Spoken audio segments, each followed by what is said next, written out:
So it's Sarah speaking gay, and we are underway. thank you, Sarah, and thank you to everyone who's joining us today. Welcome to the third webinar in our Workforce Workplace Literacy series. Today we're going to be talking about integrating labor market information into literacy service planning. My name is Gay Douglas, and I am the co-executive director at Literacy Link Niagara. We're a LBS, Literacy and Basic Skills support organization, one of 16 regional literacy networks in the province.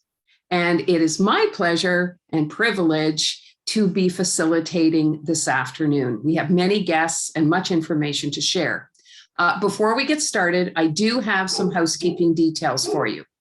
First of all, we are being recorded. Secondly, we're very pleased that we have two ASL, that's American Sign Language interpreters with us. Both are from Sign Language Interpreting Associates in Ottawa, and we're very grateful to have them with us today. So thank you for your attendance and thank you for the skills that you bring to this webinar today. A couple of other housekeeping details before we go any further. I wanted you to know that we have Summer from Literacy Link South Central is making very detailed notes for us today, so you don't have to feel that you will need to do that. Those will be available afterwards, and we'll be sharing the link with you where they will be posted in the future. I also had a little chat with Sarah prior to this session beginning to say if you have any technical problems, and she's given me some very concrete practical strategies. She says, if you indeed are having any issues, to close down the link, start it again. And if you're having any delay in your audio, to turn off anything that may be running in the background, and then perhaps exit and enter again. So I think that that's our housekeeping, and we may as well get started. And I'm looking at my colleagues who are participating today. And if I leave anything out, I'm going to trust that they will jump in and correct me. First of all, I would like to offer a land acknowledgement. I would like to begin by acknowledging the Indigenous peoples of all the lands that we live on. While we meet today on a virtual platform, I would like to take a moment to acknowledge the importance of the lands on which we live and work, and which we call home. We do this to reaffirm our commitment and responsibility in improving relationships between nations and to improving our own understanding of local Indigenous peoples and their cultures. From coast to coast to coast, we acknowledge the ancestral and unceded territory of the Inuit, Métis, and First Nations peoples that call this land home. So while I am facilitating this today, I wanted to really thank all of the partners who have put this together over the course of the last number of weeks. It is a larger deliverable that we are all participating in. And so I will go through the individuals and their agencies that have really contributed to today's session. First of all, Gabrielle Lopez from Coalition Ontarienne de Formation des Adultes, and I hope that I didn't mispronounce that too much. Sarah Stalker from Contact North, Janine Agnew-Cata from Literacy Network of Durham Region, Anne-Marie Wesolowski from Literacy Northwest, Tamara Cottery from Literacy Link South Central, and Lisa Ambai from Rideau Ottawa Valley Learning Network, and of course myself. So every webinar that we've developed and we are delivering to you in this 4-part series is a collaborative effort. So we thank everyone for their contributions. So I did want to introduce our featured speakers today, and they are Janine from Linder, Doug from Leo, and Tamara from LLSC. I also wanted to let you know that as our panelists are responding to specific questions, they will likely turn off their cameras just so that it's not as much as of a visual distraction. However, if you would like them to put their cameras on and that's better for you in terms of understanding, please let us know.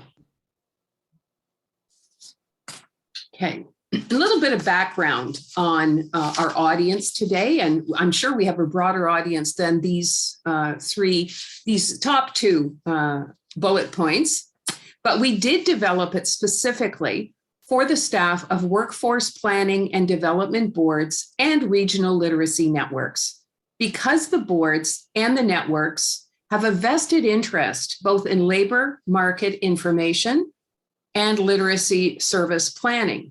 We also know that many literacy and basic skills practitioners utilize LMI, that's labor market information, in their planning.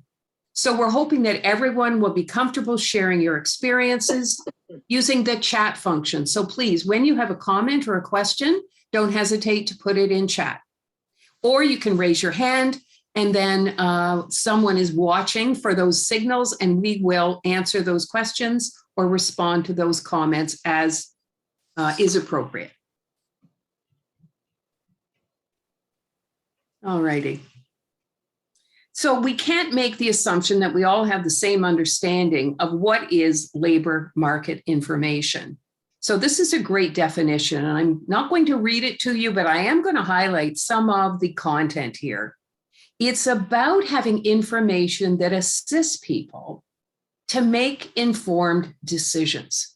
So if you may be looking for a career goal or at a career goal, you can take a look at labor information, labor market information in your community or in other communities if you're willing to move to see if indeed there are jobs and opportunities in those communities.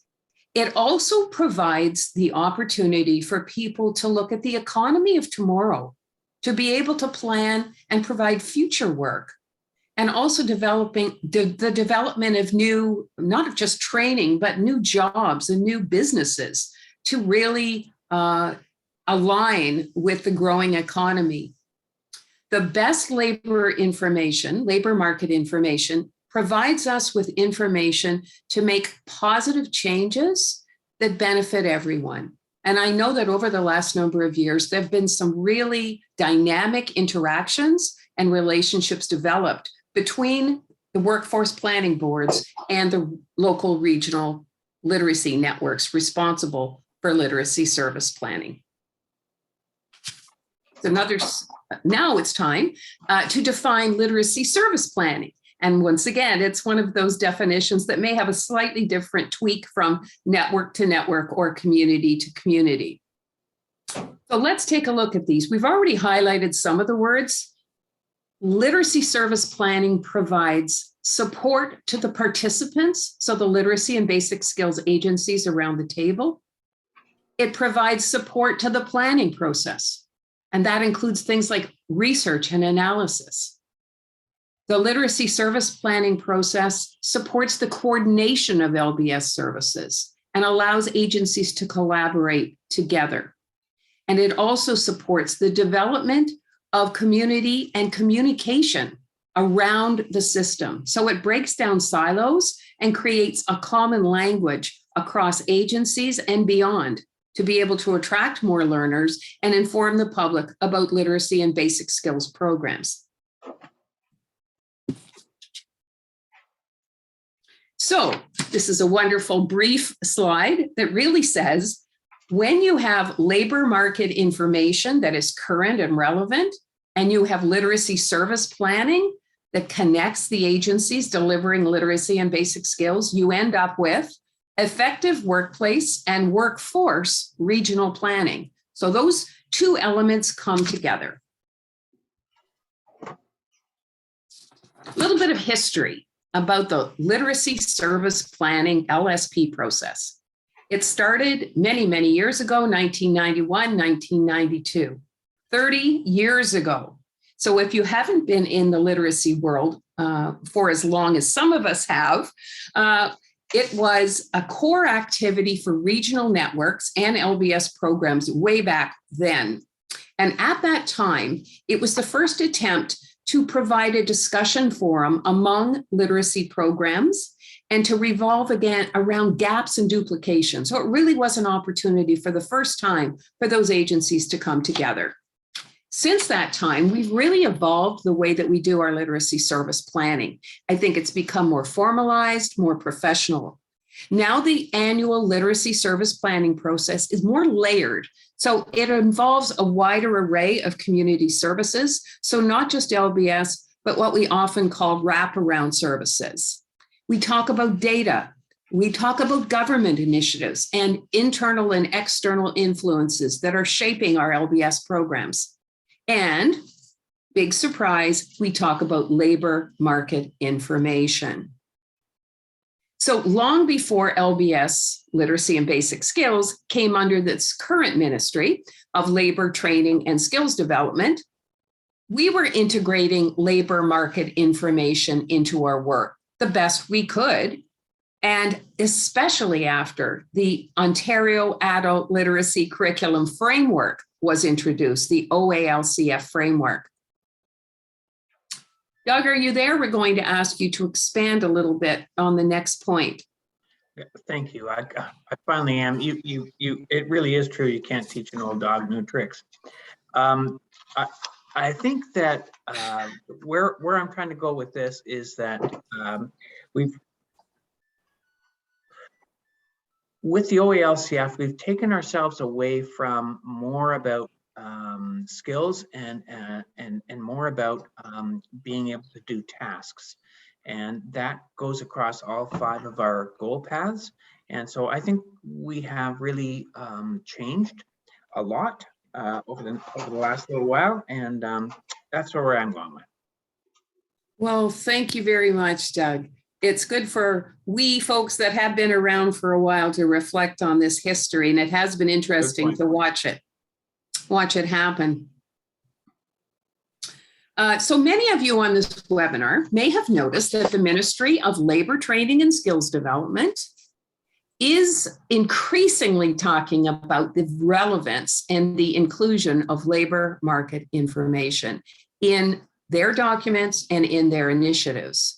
It might be difficult to find specific language about integrating LMI in the ministry guidelines. You may be hard-pressed to find that information. But if you read between the lines, it certainly appears that the ministry is interested to the extent in which LMI is being utilized into not just literacy service planning, but planning across the entire realm of Employment Ontario. So I am now going to open it up to our 3 speakers and ask Doug, first of all, to share your thoughts on the fact around how LMI is really integrating into the entire Employment Ontario system. Thank you. Doug, you are muted, and you are first, and then Janine, and then Tamara. Okay, I apologize. No problem. First of all, I want to say thank you, everyone. Great to see everybody. Appreciate it. Regional LBS service providers think LBS service planning is more credible because it relates to the local community knowledge. And I call that LMI. What I'm going to refer to throughout my little bits and pieces is it's not just labor market information, but it's also labor market intelligence, which may be even broader than just information. I also feel that using regional LMI elevates the work and image of our LBS networks through the process. LMI is very important not only to the regional networks, but also our other PS orgs in terms of providing timely and relevant professional development for ourselves and our service providers. Okay, I'll call on Janine for her take on that question around integration of LMI into LSP. Thank you very much, Gay. So yeah, I think that without a doubt, there's a kind of an expectation on the part of the Ministry of Labor Skills, Training Skills Development, that regional literacy networks and programs are using labor market information to plan and deliver our programs in all aspects of planning and delivery. So that can be anywhere from, trying to design niche programs to addressing particular gaps in the labor market through, kind of delivery. And, I feel like this is said, as you sort of alluded to, Gay, in the beginning, it's sort of an under the watermark assumption that the ministry makes in some of its language and the assumptions that we have to make, locally. So very, very often in our foundation documents, in our, the guidance that are provided to us during business planning and literacy service planning, it's kind of an endemic response or expectation that we're addressing labor market needs in literacy programs, even by virtue of the goal paths that we have that are related to, say, for instance, the skilled trades or, the goal path towards employment. And I feel like, throughout my work in seeing what is expected of a regional literacy network in particular by the ministry, there are frequent references to using demographic information in a skillful way to support decisions. And I do see that to some degree as kind of an optimal prime opportunity to partner with local boards that have the domain over that type of data and labor market information gathering. Absolutely. Thank you so much, Janine. Tamara, would you like to chime in on that issue? I would love to, Gay. So my take on this question is more about what's explicitly stated and what isn't. So I have to say, I don't necessarily sit down to read the guidelines for literacy and basic skills on a regular basis, but it seems to me there's a lot of inference. We know that we're supposed to be paying attention to labor market information, but sometimes the details are a little scant on what that looks like in operation. So beyond a doubt, I know there's an expectation that LMI is being used to plan and deliver services. During service planning, we're asked to identify labor market trends. Labor market information, or LMI, is the background for the identification of some of these trends. In addition, the recent ministry programs and funding streams like Skills Advance Ontario, Rapid Skills, and the Skills Development Fund seem to favor proposals that demonstrate strong linkages to local LMI. And to follow up on what Janine said about working in partnership with your local planning board or boards, as the case may be, we recently, as in just a couple of hours ago, received notice that a skills development fund proposal that we submitted, where we worked very closely with data provided by our planning board, has been accepted for contract negotiation. So, that would not have happened if we had not had the association that we have with our planning boards. And when I think about the literacy and basic skills agencies, there's definitely been a significant increase in the number of targeted programs, many of which are developed in response to labor market information shared at literacy service planning meetings or labor market information obtained from other sources. Thanks. Oh, and I just want to remind people, if you want to put stuff in the chat, Janine, Doug, and I are not the only quote unquote experts here. I see from the list of participants that there are a lot of folks with excellent experience. So please don't hesitate. We can all learn from you. Tamara, and by the way, congratulations. That's great news. So now we're going to explore, really sort of get into why we're here today. The effective integration of labor market information into our literacy service planning process has so many layers. So today we're going to look at the use of data, client data and workforce trend data. We're also going to look at the sharing of labor market information between regional networks and planning boards. And while typically planning boards collect and analyze the LMI, LBS programs and we as networks can play a role in contextualizing that information.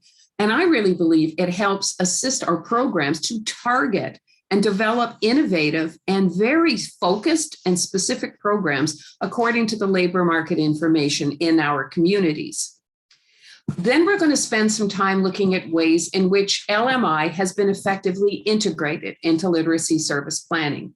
Then we're going to conclude with a discussion of the role of LBS programs. Oh, I'm sorry, I was covering my camera. Now you can see me again. Then we're going to spend some time looking at the effective integration of LMI into LSP. And after all, workforce development and planning boards and regional networks are not the only players. So let's see what other kind of vital and relevant information is out there. So there's many, many different sources. So we're going to have a little poll now to break things up a little. You've heard us do a lot of talking, but we would like your take on this question. So do you think that, to the best of your knowledge and your opinion, do you think that you are currently integrating labor market information effectively into your local literacy service planning or business planning processes? Please answer, and once the results are known, I will share them with everyone. It's Sarah speaking. Gay, there is a glitch. Those polls were in the back end, but they're not coming up for me now. I apologize. Okay, well, maybe this is where you need to be nimble. It might be interesting to see if you're going to answer yes or no, or if it's a work. Enter it into the chat, please. Either a Y, an N, or a P for a work in progress. How's that? That'll give us some indication.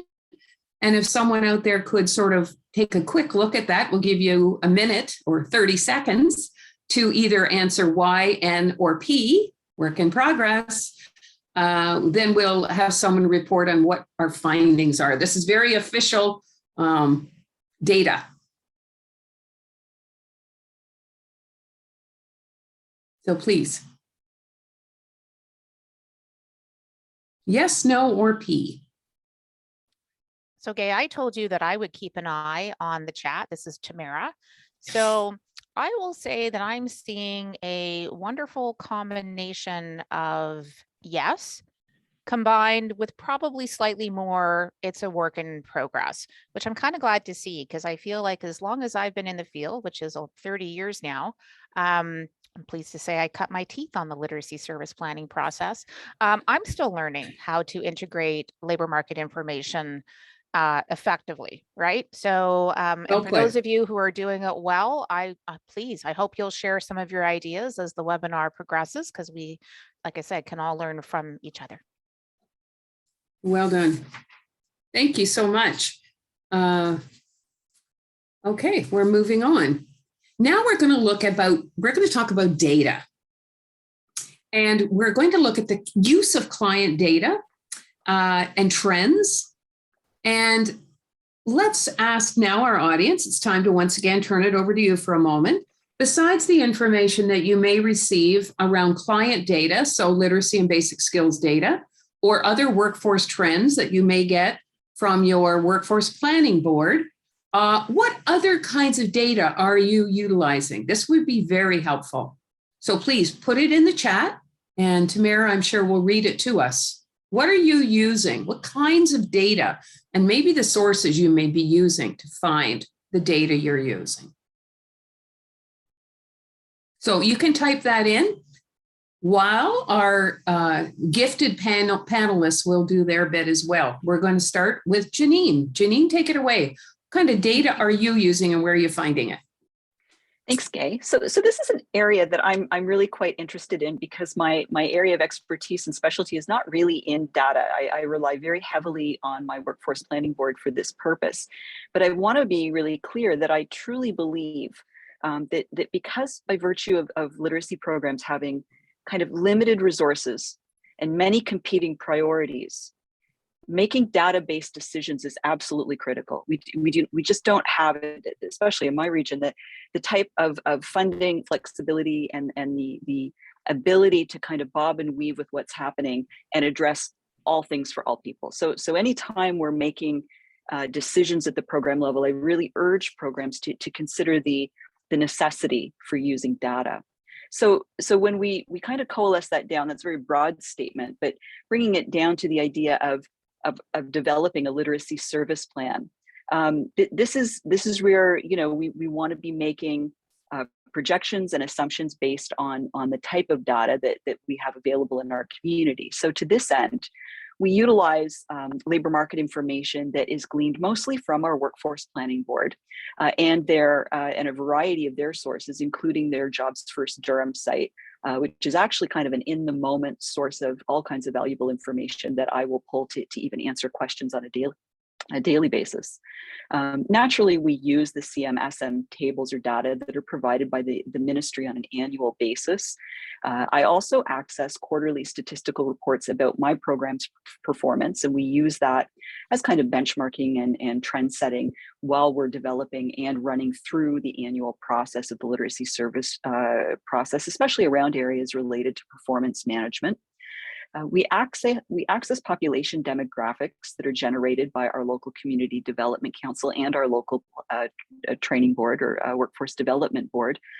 So when it comes to population demographics, we'll pull anything from any credible source in our region that will give us a better handle on you know, kind of the trends. So some of that in the past has been related to even things like settlement in our area. So where are newcomers settling in this particular region, to what volume or degree? We also look at Ontario Works caseload data that we obtain from our Workforce Planning Board and our regional Ontario Works department. And that helps us sort of make some assessment about not only the volume of Ontario Works learners in our program and what that should look like, but also around you know, broader trends around marginalization and income support dependence. And that's kind of just a very rudimentary, very broad stroke sample of what we access. But I think it's really important for me to sort of say that when we're looking at community trends, we will look at whatever data kind of fits the bill. So what I've just sort of given is just sort of a dog's breakfast of different areas of data where it would come from. But actually there will be opportunities on a regular basis where especially my Workforce Planning Board will sort of make me aware of new and emerging sources of data that they're aware of. So we have that great symbiotic partnership where we can have discussions about what's coming and what might be relevant. Thanks, Janine. Doug, would you like to add to that? You are muted. Yep. There we go. Just a little bit. First of all, what you've said, Janine, I 100% agree. And I think that we also have the opportunities to gather labor market information sitting at the LSP table. I think that a lot of our literacy service plan service providers, have their ear to the ground. I mean, their next door neighbor works at the factory up the way and they know there's going to be 40 positions coming up in the summer or something like that. So we hear about that at literacy service planning tables. The other thing, in the Leo region, actually in the whole eastern region of the province, they have decided as a group of workforce training boards to develop an LMI help desk, and it is being run out of Peterborough.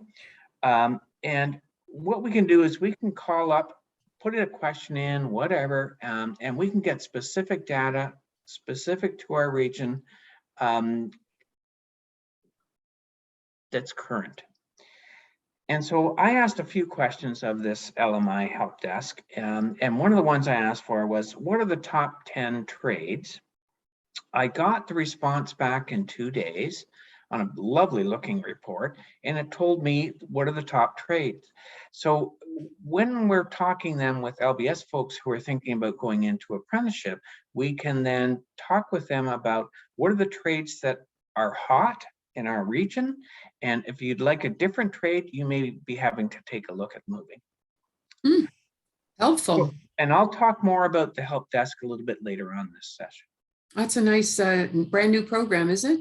Yes, started in August. Very cool. Very nice. Yeah, started recently. Yeah. Thanks. Okay, Tamara, what's your take on this?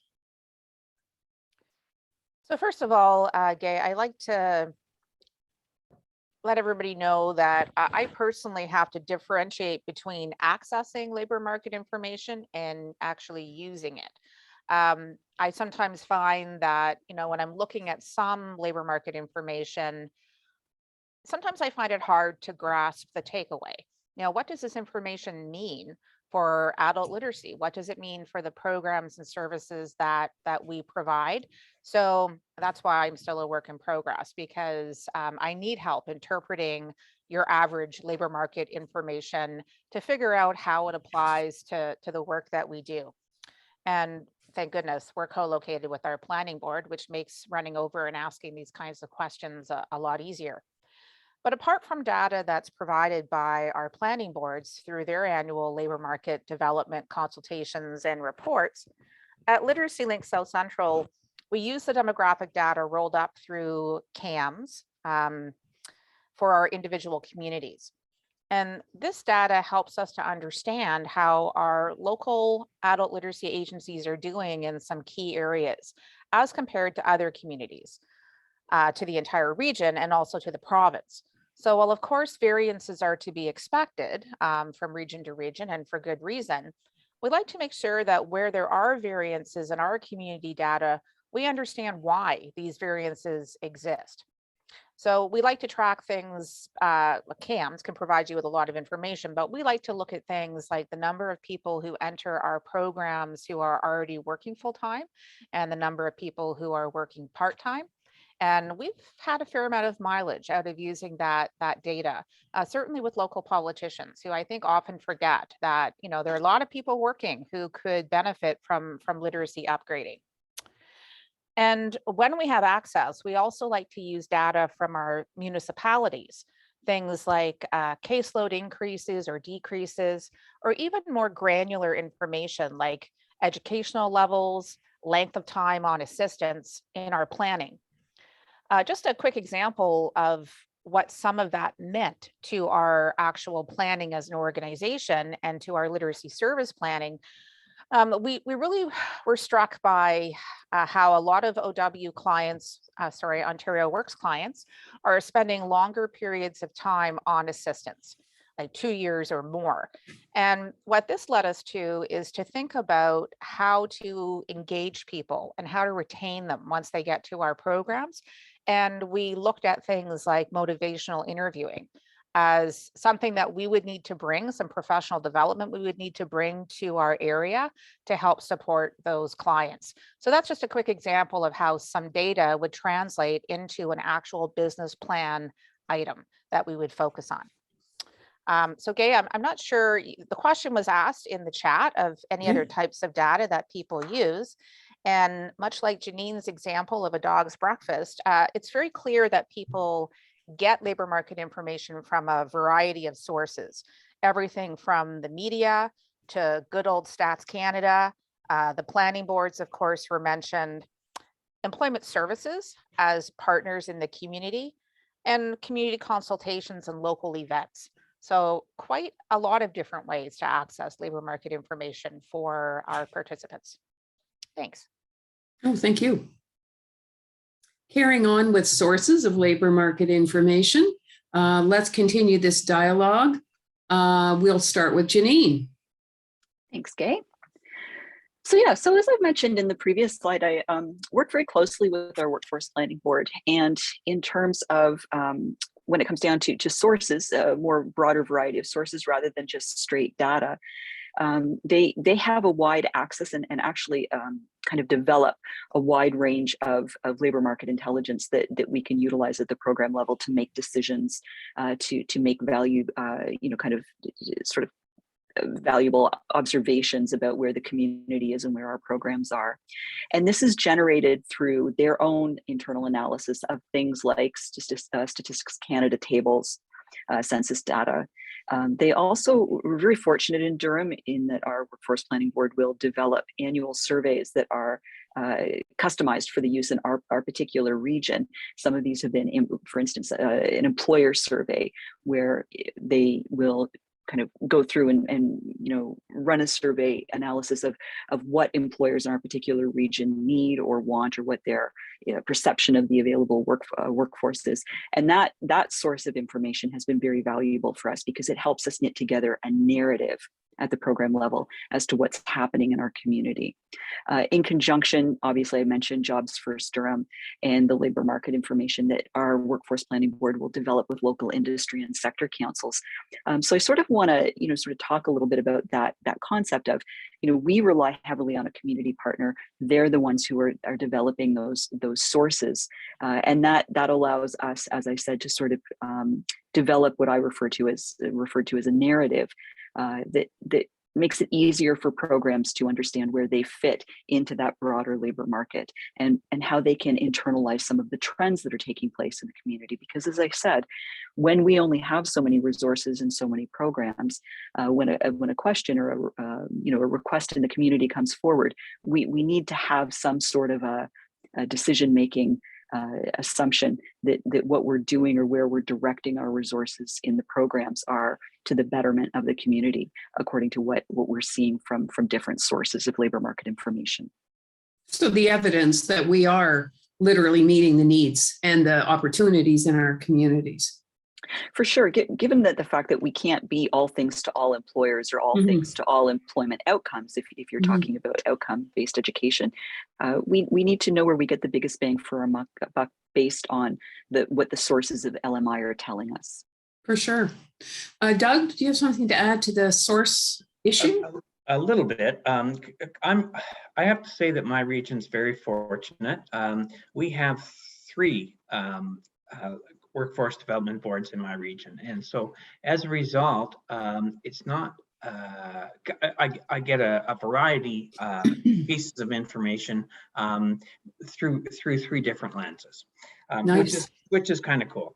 I also think that in terms of where we get our labor market information, it's not just from our workforce development boards, although they do a great job. I think that as we move into situations such as workplace literacy, I think we're going to be able to even rely more heavily on our employment services partners.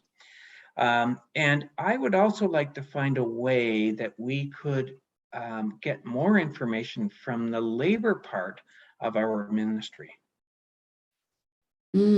Yes, that would be great data to utilize. Yes. Thanks, Doug. Tamara, would you like to wrap this question up, please? Sure. I think one of the things that I'm noticing from the previous speakers and from the previous question is that labor market information is almost like a pond, and if you drop a rock in the labor market information pond, you get that ripple effect. So Doug was talking about how local programs, your neighbor in the grocery store can be a source of labor market information. You can broaden out that circle to Employment Ontario and associated partners.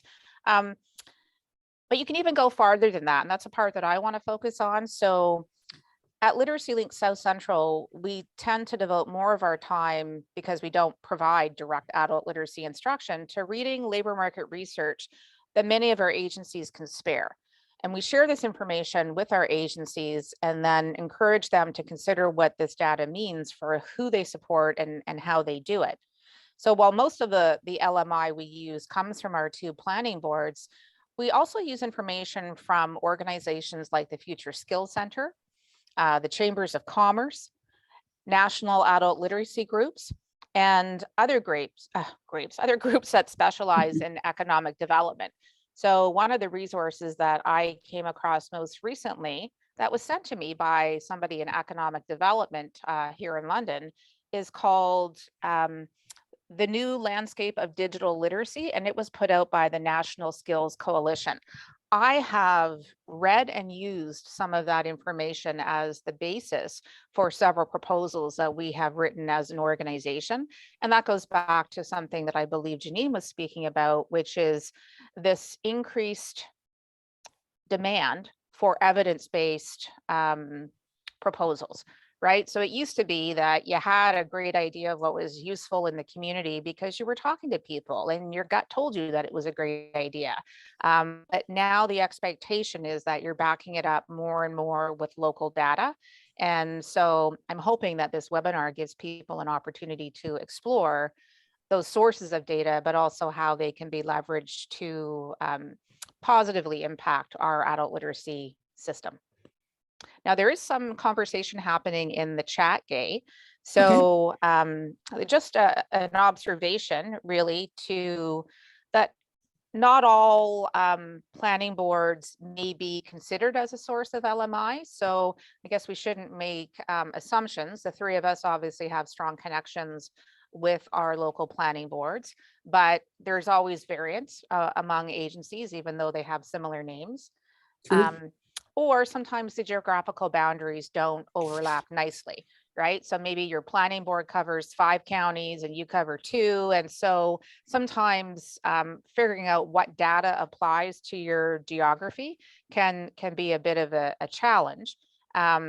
So I wonder if maybe we want to open it up to just to see if there are any further comments. People can certainly use the chat if they want to, but if anybody feels like actually raising their hand and chiming in on this, it is becoming a real core of a lot of the programming, a lot of the funding. So I think it's a really important discussion, but I also don't want to put anybody on the spot. Thank you for opening that up. Is there anyone that would like to speak?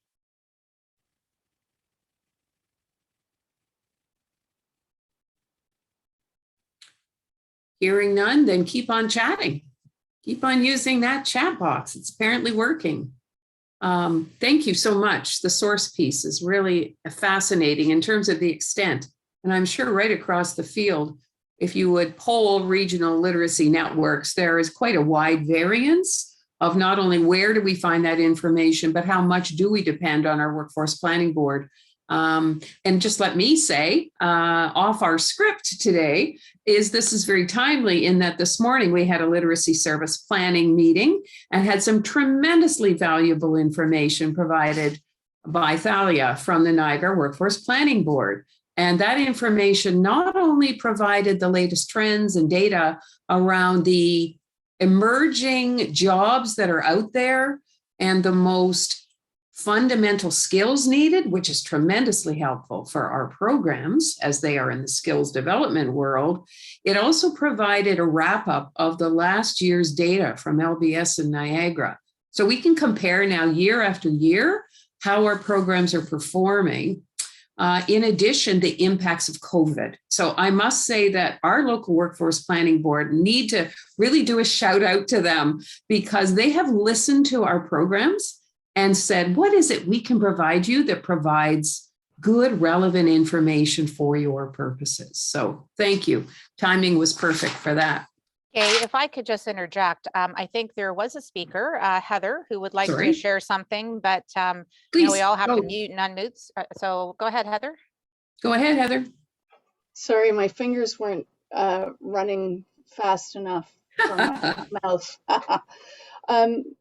There's lots of interesting sources for labor market information, and one of them that you didn't mention, might not know about, is the Labor Market Information Council of Canada, LMIC.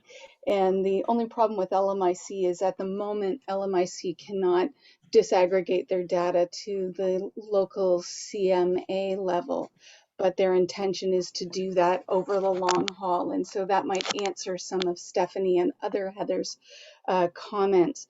But you know, I think there's lots of work that needs to be done on workforce planning boards, and it makes me a bit twitchy when some people talk about where they're getting their LMI from. And so as a researcher, we talk about some of those things as gray data, and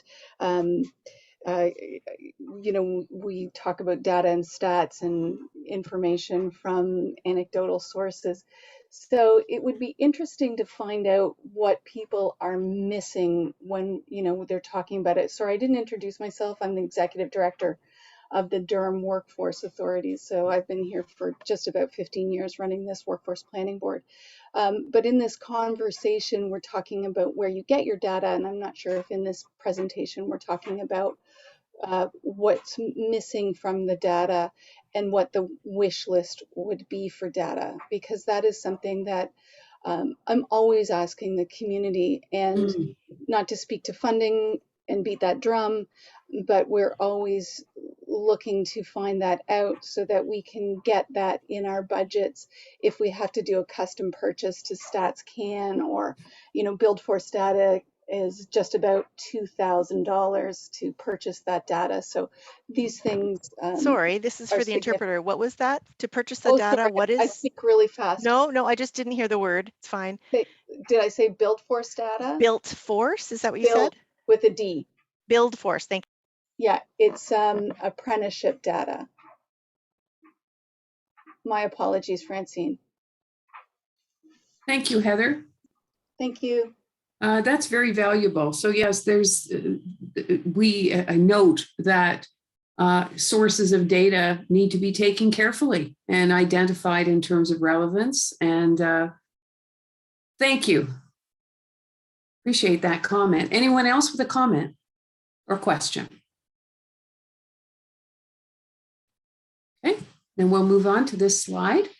So we're talking about the connection. We've already talked, I've heard a lot about the connection between the planning board and the LBS, but we'd like to hear a little more detail from our three panelists, beginning with Janine and Linder. Thank you. And so Heather just gave a great kind of a great example of the type of kind of open information that I get from my workforce planning board. I'm gonna praise you though by sort of addressing some of the other comments that came earlier. 15 years ago, before there was a management changeover at our workforce planning board, I did not have a particularly productive or helpful relationship with the workforce planning board with the previous executive director. So full disclosure that this over time, my relationship and how I can work with my workforce planning board and LMI has been really shaped, I think, by, I hate to say it, but sort of disposition and personality. So we, this is a reality that sometimes workforce planning boards can move in different directions depending on leadership. And, I've been fortunate in having a great leader at the helm of my workforce planning board in Heather McMillan. So this has just made my life a lot easier. But I do remember a time where I had to go out and go rogue and try to find this stuff out on my own. So I am very sympathetic. But what I do want to highlight are sort of how we've approached our work together and how our organizations work together. So because we are jointly kind of interested in some of the same community solutions and addressing community problems, we've developed a really strong partnership where I would sort of say that a lot of it is predicated on ongoing regular discussions. And we have sort of a synergy where we spitball ideas that are mutually beneficial or resolutions to questions that we both have a stake in from different perspectives sometimes.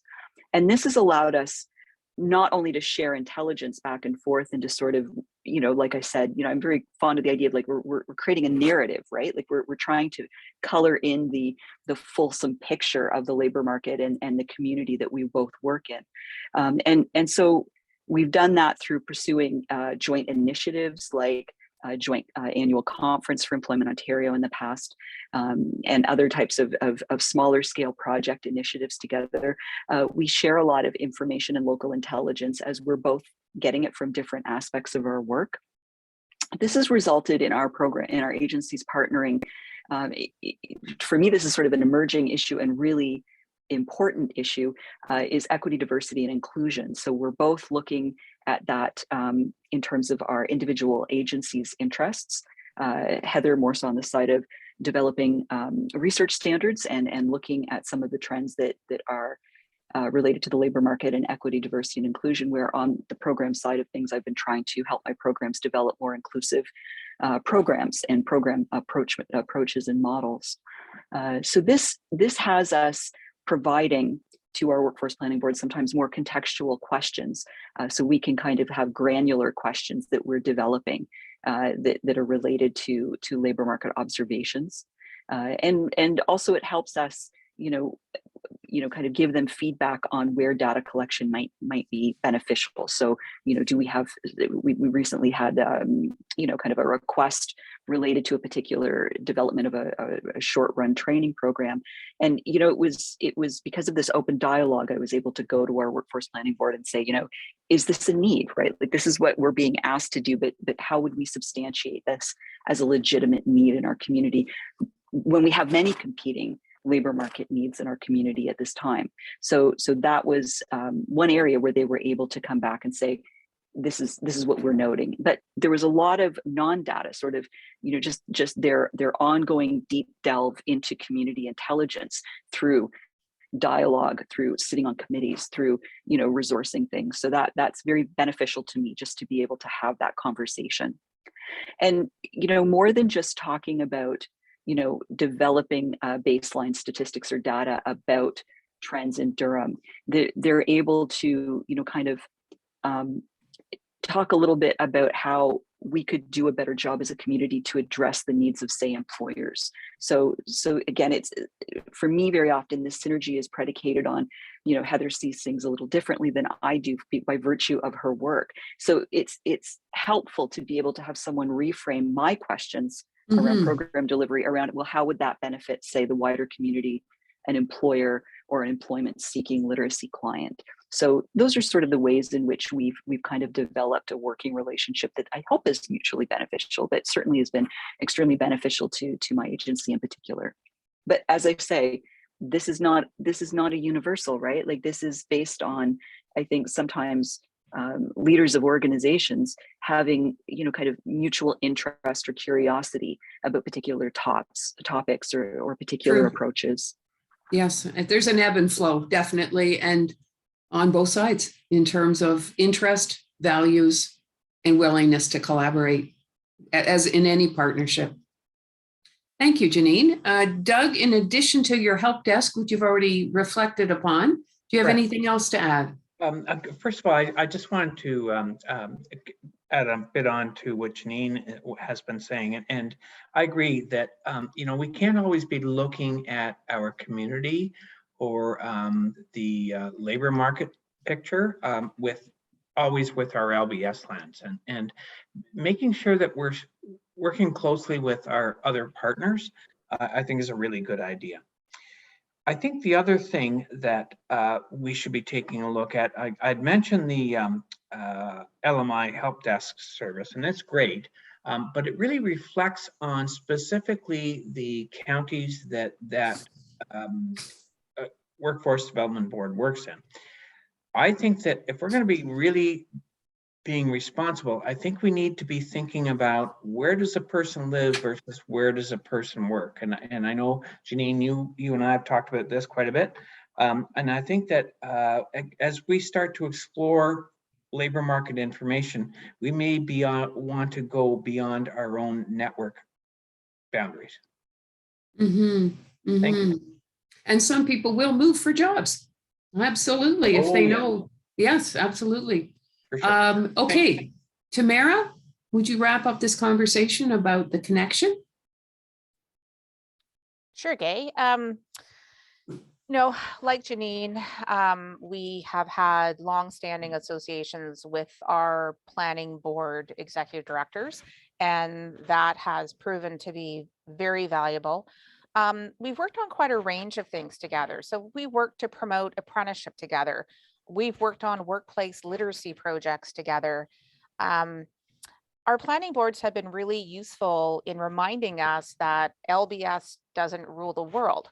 I mean, we know we don't, because we're a small part of Employment Ontario, but we don't speak the same language as employers in many situations. And that can be off-putting when, we go to approach them with all of our usual passion for the issue that we support with all of our hearts, And so I've learned a lot from our planning boards about the realities for employers, for example, which I think is really useful information for us to have when we seek to develop our own relationships or seek to respond to the needs that some employers have. our planning boards have also been very instrumental in helping adult literacy elbow its way to different tables that we would not normally be invited to. And I don't think it's any attempt on the parts of these other tables to exclude adult literacy, but we all know that adult literacy is not always well understood. You know, the fact that you can get to be an adult and not have strong literacy skills, what? You know, and so that education piece is important, but if you're not invited to the table, you don't really have a chance to share that information. So I'm very grateful that our planning board understands adult literacy to the point where they can say, hey, no, I was sitting on such and such a committee today, and I really feel like you guys should be there. And then they create the space for us to often get to the table. So that's been really useful. Let's see. I wrote down a whole bunch of notes here, but yeah, so looking at project development together. So oftentimes when there's a call for proposals that comes out, then we'll sit down and we'll talk about different ideas. Sometimes our ideas move on independently because they don't connect with each other, but oftentimes they do. And so we're able to talk about how to look at labor market development with an eye to skills development, right? Because often they go hand in hand. But I think we're often a forgotten part of the equation in adult literacy, because again, the assumption is if you're over the age of 18, you already have those skills. So, and probably the most obvious example for us is the Local Employment Planning Council. So we were fortunate to have been a part of one of those pilots along with one of our planning boards. And we were a contracted partner, which really gave us a chance to work alongside our planning board in a more integrated way, including the sharing of labor market information. As I said, our planning boards have strong relationships with local employers, relationships that most LBS agencies and support organizations just can't establish or maintain. So that was really helpful for us because we don't have a lot of funding as a regional literacy network, but it helped us to really explore what could be and to start to see what more integration around labor market information could look like. So I've very much appreciated that learning opportunity, and you know, that learning stays with me and with us as an organization. I also wanted to note that regional networks like planning boards sometimes cover a very large area.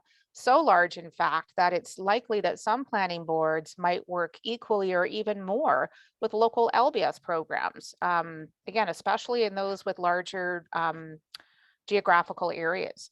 So I don't want to lose sight of Heather's question, which was, you know, what's your wish list? So while we're continuing on with the webinar, I would invite people, if you've ever thought, goodness, I could really do this better if I had better labor market information. What is it that you think that you're missing, or what would you put on your wish list? So I do invite people to share their thoughts around that, because sometimes I feel like planning boards and regional networks, I mean, regional networks exist to serve the programs, right? We're here to help you do your work, and we need to hear from you about what it is that you really require. So thanks, Kate. You're very, very welcome. Okay, so we've been talking about what is LMI, where do you find LMI, what do you consider LMI, what sources are there? Now we're going to talk about integrating labor market information into the literacy service planning process. And as our speakers speak, and if you have additional ideas or questions or comments, remember to enter them into the chat. So we're going to start with Janine. How do you integrate labor market information in a very practical way? Thank you. Thanks, Kate. So, I mean, most people are familiar with the literacy service planning narrative template that regional literacy networks will develop. And so there's that aspect of literacy service planning. And then there are the program charts, which are another aspect. So, you know, on that very basic level, we obviously are integrating a variety of labor market information and intelligence into those pieces of the literacy service plan. So, you know, my programs will look at setting targets by, you know, the percentage of outcomes based on what we think is happening on a very broad level. Certainly, we use some of that information to respond to the narrative. But for me, where my literacy service planning process is kind of broader than those two small pieces of obligation to the ministry. And we create a wider supplemental report, which I'm sure most networks do in some way, shape, or form, which has a variety of different information sources. So that actually includes a pretty broad outline of local program trends based on the CMSM data. So we do like a running 3-year comparison of the key metrics that are gleaned from the CAMS program stats. So we can look at, kind of long range trends. So in terms of, that's not necessarily labor market information, but it is a source of data, and it does give us a bit of a sense of creating a running profile in our community. And also the supplemental report will include labor market observations, sort of there will be a section of it that is more of a narrative on where are we going? Like what is happening at the community level? What gears are moving? Where are we seeing trends, and where are we seeing things heading for the community of Durham? And this can include labor market observations that are generated by our workforce planning board. So this might be related to, where do we think the state of apprenticeship is going in Durham? Where do we think key employers are going, and how will that impact our local learners at certain levels, right? Right now we've got several Amazon fulfillment centers that have opened in Durham. We've got food logistics, we've got all kinds of things. And I like to make sure that in the literacy service planning supplemental report that we're commenting on where we think our learners may eventually be able to engage in the labor market based on the trends that our workforce planning board has noted. We also, this year, kind of leverage something that our workforce planning board did, which was a post-pandemic scenario report, which provided kind of different pivoted forecasts of what may happen to the labor market as the pandemic rolled out. And this was a really kind of instrumental and key impactful document that helped me prepare our local ministry office for what may lay ahead based on different scenarios. So that was a tremendously important part of our supplemental report this year, was just being able to contextualize that information from the perspective of literacy and basic skills programs. And finally, we are using, we're integrating, kind of trends that are related to the skilled trades and key local industries such as agriculture. And also, again, like I said, we're really keen on Durham right now to look at things through an equity, diversity, and inclusion lens. So this is, again, where local labor market information and starting to work with our workforce planning board to map trends and map observations about how equity, diversity, and inclusion is related to the labor market. So those are sort of some of the ways that in the service planning process and documentation itself, we're integrating that local labor market information from a number of different perspectives. Thanks, Janine. Doug, how do you integrate? Well, my feeling is regional labor market information supports all learners regardless of their goal path, especially during assessment and goal setting. I'm thinking about a person maybe who's thinking about getting into the trades, and as part of their goal setting thing, you have to let them know that this is a great trade, yada, yada, yada. But when you go to your school piece, you're going to have to pack up your family and move to another community to do the schooling piece. One of the other pieces I wanted to talk about, and it kind of refers back to this, not just labor market information, but also labor market intelligence. In our region, we have a pilot project going on, started at the end of August, and it's a bus service to pick people up along towns and take them to the city to work at a variety of different businesses. And it's $5 each way, or you could buy 10 tickets at $4 a pop. For people who don't have transportation to get employment, I think this is a really cool idea. And that's something that we need to make sure that our LBS programs along that avenue, along the 401, know that that's available when they're working with their learners to figure out what kind of job they're going to move into. Thanks. Yeah, interesting. It's Never called- thought it's about called- bus transport. riverroute.ca. What's it called again, please, Doug? Sorry, riverroute, all one word, .ca. Great. So labor market information also includes valuable things like services that people can access. We don't often think of it that way. Thank you. Yep. Okay, great. Tamara, tell me about integration of LMI into your LSP process. Certainly, Gay. We wanted to include this because our field, like any other, is experiencing turnover of staff, right? So I try to think sometimes if I was a new executive director of a regional literacy network, I would have no idea how to integrate labor market information into my literacy service plan. So as Janine mentioned, the ministry provides certain questions that they expect to be answered. But from Literacy Link South Central's perspective, we tend to think about labor market information in a pretty broad sense for literacy service planning. We think about the factors that are affecting the workforce, as well as the different systems and government programs that exist or have been introduced to address those factors. And we often find that literacy and basic skills, being such a small program, is overlooked. And our own ministry occasionally introduces new programs that overlap with or directly compete with literacy and basic skills programming. So we think it's important to talk about these scenarios in our literacy service plan. While LBS is a system unto itself, we and our LBS agencies work closely with other systems like employment services, Ontario Works, apprenticeship, etc., and try to illustrate how we can integrate more effectively to serve adults in Ontario. So, we looked at categories within our service plan this year, like LBS in the labor market, Skills Advance Ontario projects and how they're impacting adult literacy delivery, either positive or negative, how we're strengthening workforce and workplace delivery, how we're doing outreach to employers.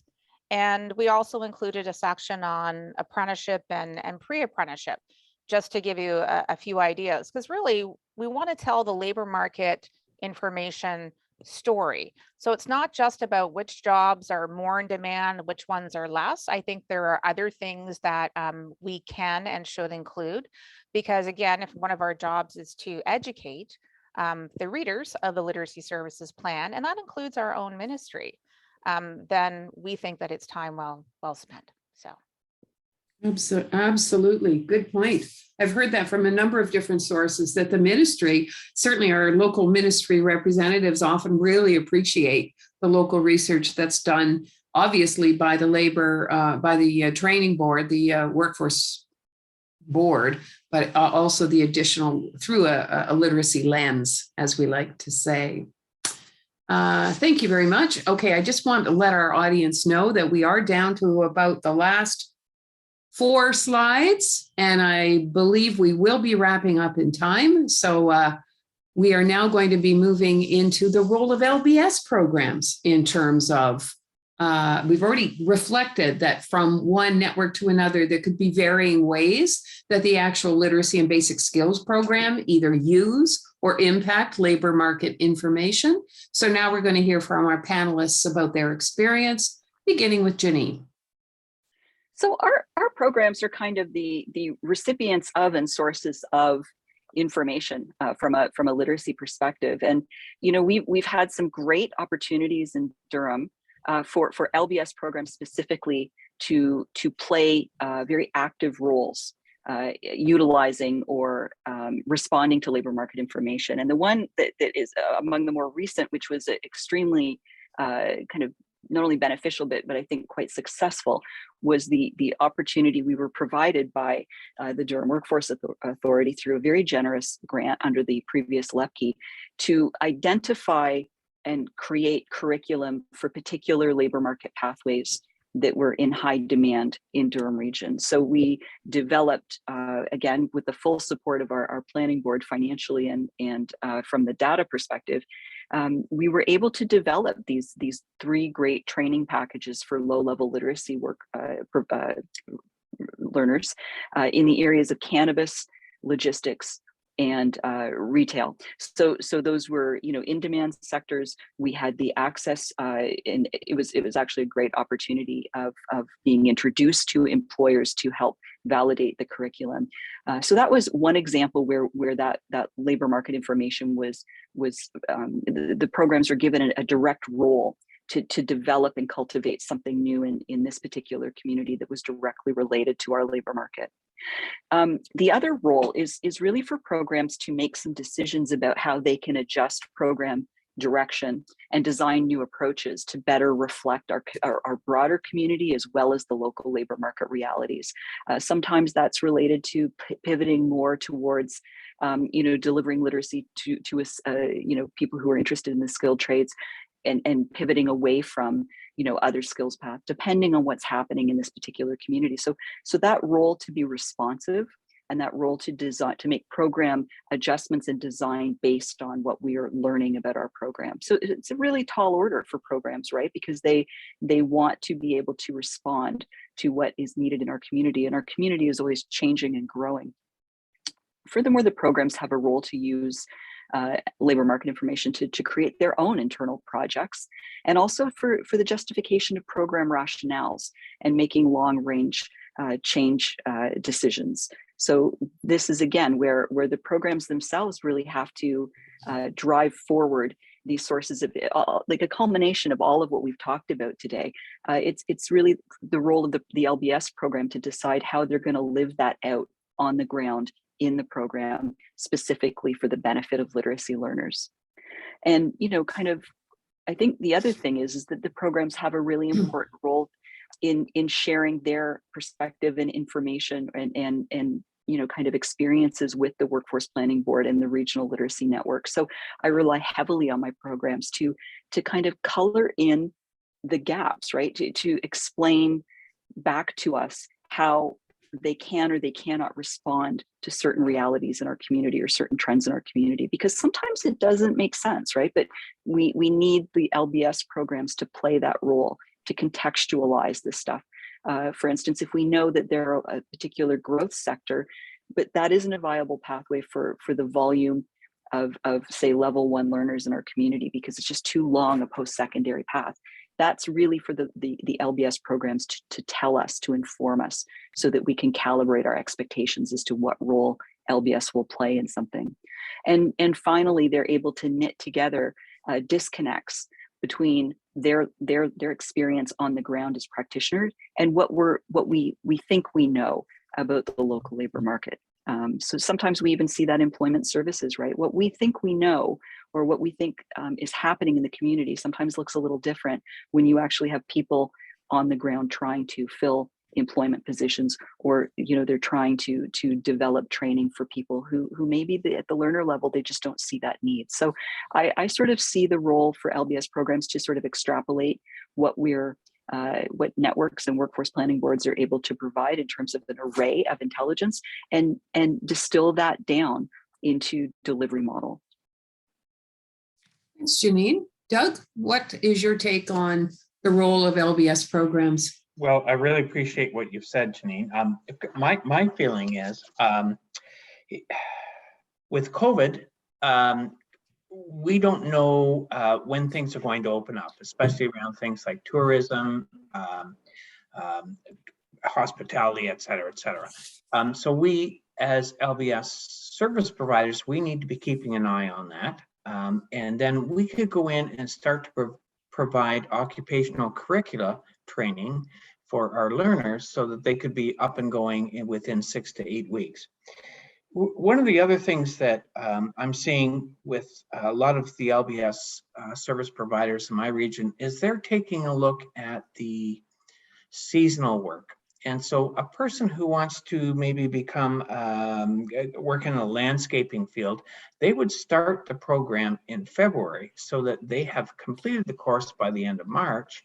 And when employers are looking for employees to be laborers in April, they're ready to go, as opposed to doing it, in September and hoping that they remembered what was going on. Right. Thanks, Doug. Tamara, what is your take on the role of LBS programs? Thanks, Gay.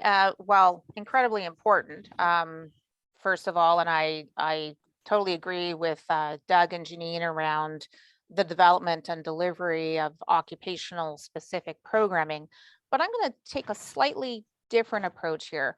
I find that Literacy Link South Central, we sit on a lot of committees, and we try to form linkages with potential partners in the community around labor market issues. And one example I'd like to share is an example that we have with our local LIUNA 1059. So they prepare Can people. you spell that for the interpreter, please? Sorry. Sure. Thanks. It's capital L, Uh-huh. small I, capital U, capital N, capital A. Laborers International Thank you. Union of North America. And so they prepare people for the construction trade. And this past year, they brought in 100 pre-apprentices.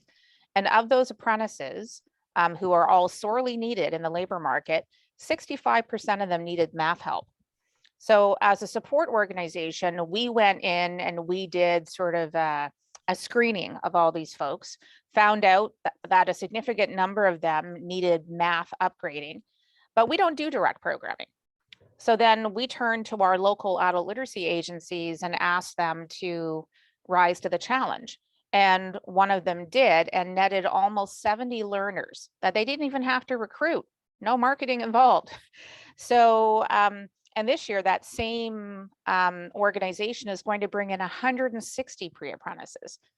So we see it as our role to develop the partnerships with community organizations and employers, and to demonstrate the value that adult literacy can bring, and then step back and pass the delivery part on to our agencies.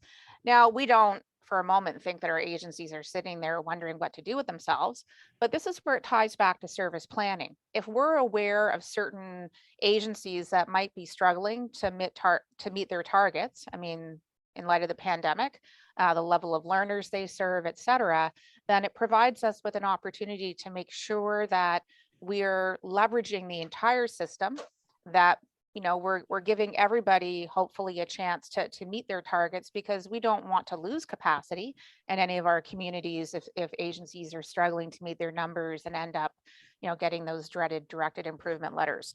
So so that's just an example of how, like, the role that we see for LBS. I mean, their delivery is critical. And as Janine said, sometimes it's a lot to ask for them to change direction or even slightly modify their direction to meet some of those emerging needs. And we would never expect it, but we always hope that we can find one or more of our adult literacy programs to do that. And to date, we've been able to.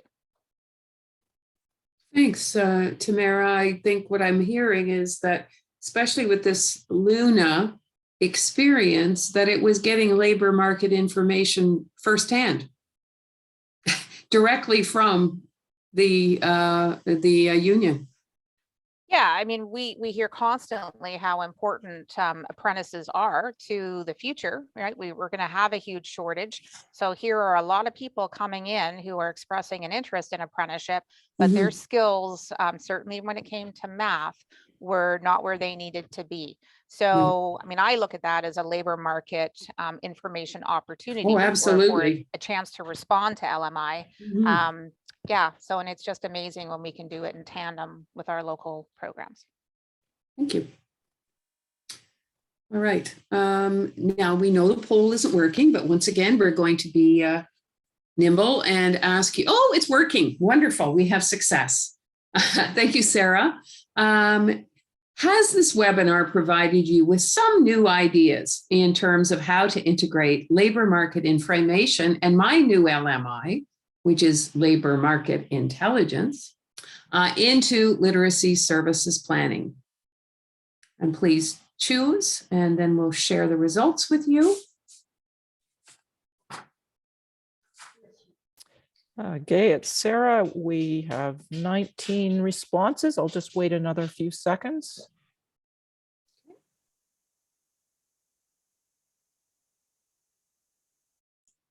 Okay, I will end the poll and share the results. Well, listen, we have no no's. That's good news.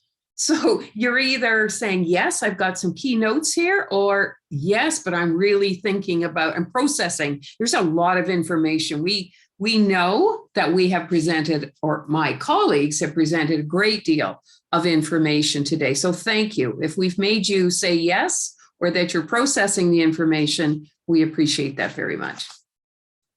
We are asking as well for a formal evaluation, and I don't know if anyone with the ability to do so could do a quick cut and paste and put it into the chat box. I've been finding that as a helpful tool so that folks can go directly to that, but I'm unable to do that at my perspective. So please do take the few minutes it takes. It does make a huge difference to us as a group in terms of moving ahead and evaluating the work that we've done. I wanted to reflect on the previous webinars that have been done in this series. Taking the pulse, what's your stake?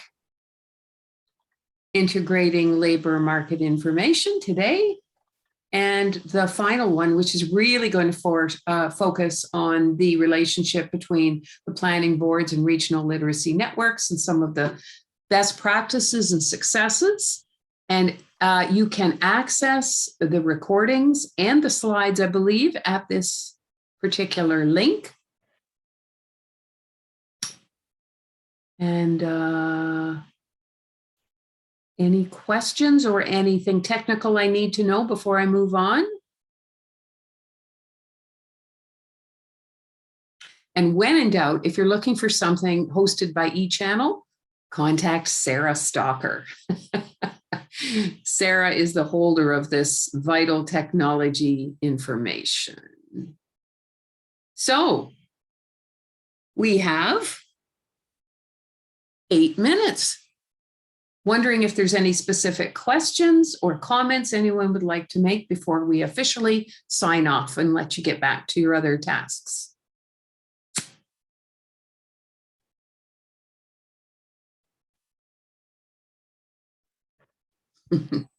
Still processing going on, perhaps, although I can't see if there's anything in chat or hands up. Okay, there are some thank yous that are coming in. Sarah was good enough to put her own email address into the chat. And I just want to thank you, Gay, for doing a really great job of, keeping us all in order and, delivering in your professional, awesome way. So thanks very much. Oh, it's my pleasure. It was really fun. Thanks so much, Gay. And Sarah, too. Thanks to everyone, including everyone who joined us. We know you have a million things to do in your day, and we really appreciate that you found the time to spend with us. Thanks very much, Gay. Take care of yourself. Okay. Thanks, everybody. Thank you. Bye. Bye. It's Sarah. I will stop the recording.